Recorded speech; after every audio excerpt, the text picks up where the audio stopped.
আসসালামু আলাইকুম গাইস। আন্ডা বাড়ি হেনি আন্ডা সবসময় থাইরেনি। আসলে আজকে চলে আসলাম কুশের খেতে। আমাদের এলাকায় এগুলা কুশের নামে পরিচিত, অন্য অন্য এলাকায় এগুলা গেন্ডারি নামে পরিচিত। আসলে কুশের ক্ষেতের মালিকও আছে, মালিকের সাথে একটু কথা বলবো।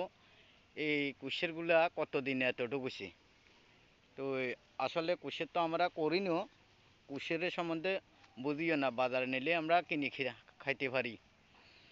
ভাই, কুশের ক্ষেতগুলো কি আপনার? জি ভাই আমার। তো এটা কদিন হয়েছে রে ভাই, এতটুক? ভাই লাগাইছি যে আজকে 1 বছর হয়েছে স্যার। আজ যে এক এক বছর? বছর এক বছর এতটুক? 1 বছর এতদিন। তো পরিশ্রম কিরকম কুশের ক্ষেতে? পরিশ্রম আপনার প্রতিটা গিরে গিরে হাত গেছে। আচ্ছা, হইতিটা গিরে গিরে হাত প্রতিটা গেছে। গিরে গিরে হাত। এটা তো কথার কথা, যাত্রা আছে হাতুর তেরো নাতি হেতে হাতে করে করে কুড় কুল খেতে। খেতি।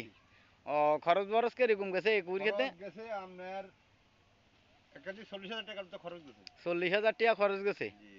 তো এটা আয় কত হইব? আর ধরো না এখন যদি বেচতাম যাই চুক্তি হিসাবে যদি বেশি সৎ হিসাবে দেখা যাবে আল্লাহ এবার পর্যন্ত লাখের উপরে বেশি হয়নি দেখা যাক। লাখেরও সে বেচতে নিলে এটা প্রতিটা ফিস কত করি? প্রতিটা পিস ধরো না 80, 90, 100। 80, 90, 100? জি। মাশাল্লাহ, মাশাল্লাহ, আলহামদুলিল্লাহ। প্রতিটা ফিস 80, 90, 100 করে বেচা যাবে বলছে।